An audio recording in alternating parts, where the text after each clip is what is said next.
نحمد و نصلی علی رسول الکریم بسم اللہ الرحمن الرحیم معزز سامعین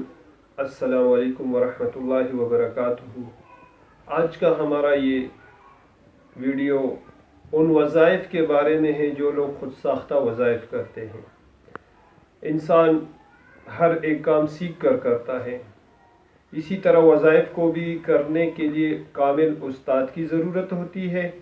اور اس کے طریقے، اوقات اور عادات کو، تعداد کو سیکھ کر اس کو کرنے کا ہوتا ہے۔ بعض وظائف ایسے اذکار ہیں جو کہ مطلق آئے ہیں قرآن حدیث میں، جیسے اذکر اللہ ذکرا کثیرا، اللہ کا ذکر بہت سارا کر لیا کرو، ڈھیر سارا اللہ کا ذکر کثرت سے کیا کرو۔ اور جیسے استغفار ہم کرتے ہیں، جس طرح ہم تلاوت کرتے ہیں، جس طرح ہم تیسرے کلمے کا ورد کرتے، سبحان اللہ و بحمدی سبحان اللہ العظیم استغفر اللہ و اتوب الیہ پڑھتے ہیں،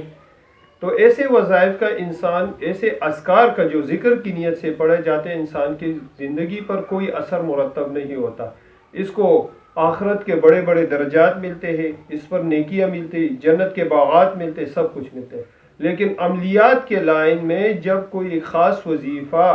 کسی خاص مقصد کے لیے پڑھے اور اس کو اس کے تعداد کا پتہ نہیں، اوقات کا پتہ نہیں، اس کے پرہیز جلالی کا پتہ نہیں، جمالی کا پتہ نہیں، اور اس کے پیچھے کامل استاد نہ ہو، تو اس خود ساختہ وظائف کی وجہ سے اس کی زندگی کے اوپر کچھ مسائل پیدا ہو جاتے، یہ رجت کا شکار ہو جاتے، کبھی کبھی اس کے اوپر جنات کے اثرات آ جاتے۔ چند دن پہلے مجھے کوئٹہ سے ایک بہن نے میسج کیا کہ ہماری سسٹر وہ سورہ جن کو کثرت سے پڑھتی تھی، ابھی اس کے اوپر جنات کی حاضری ہوتی، خون کی الٹیاں کرتی۔ یہاں پشاور کے ایک ساتھی نے مجھے بتایا کہ جی میرے بسم اللہ الرحمن الرحیم کا وظیفہ میں کر رہا تھا، اس لیے مجھے کسی نے بتایا کہ اس کے موکلات آپ کے پاس آئیں گے، اس کی وجہ سے اب مجھے راتوں کو سونے نہیں دیتے، کبھی میرے پیر سے مجھے پکڑ کر جگاتے ہیں، کبھی کیا کرتے ہیں، کبھی دروازے پہ ناکنگ کرتے ہیں، کبھی بچوں کو پریشان کرتے۔ اسی طرح کچھ اور ساتھیوں سے جب ہم نے پوچھا، ہمارے پاس مریض آئے کہ آپ نے کچھ وظائف کیے، تو انہوں نے بتایا ہاں جی ہم نے یہ وظائف کیے۔ کہاں سے کیے؟ مجموعہ وظائف سے کیے، فلاں کتاب سے کیے، فلاں کتاب سے کی، فلاں اخبار میں وظیفہ آیا تھا، ہم نے اس وظیفے کو شروع کیا، پھر اس کو دڑا دڑ پڑھتے رہے، اس کی وجہ سے اس کے اوپر رجت کے اثرات آ جاتے۔ کبھی کبھی انسان کے لیے رجت کی وجہ سے اس کے اوپر بیماریاں آ جاتی، کبھی کبھی اس کے اوپر جنات کے اثرات آ جاتے، کبھی کبھی انسان کے اوپر آٹومیٹیکلی بندش لگ جاتی ہے، کبھی کبھی یہ انسان اور مسائل میں گرفتار ہو جاتا ہے، جس کو ہم ایسے جو ہے بیان کرنا صحیح نہیں سمجھتے۔ لہٰذا خود ساختہ وظائف سے خود کو بچائے،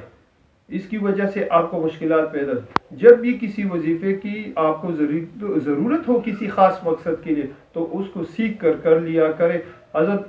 مولانا رشید احمد گنگوئی رحمۃ اللہ علیہ، حضرت عظیم داد اللہ ماجر مکی رحمۃ اللہ علیہ کی صحبت میں رات گزار رہے تھے، تو رات کو جب وہ کچھ ذکر وغیرہ کرنے لگے، صبح کو حضرت عاجی صاحب رحمۃ اللہ علیہ نے فرمایا کہ مولانا صاحب ذکر کرتے تو سیکھ کر کریں۔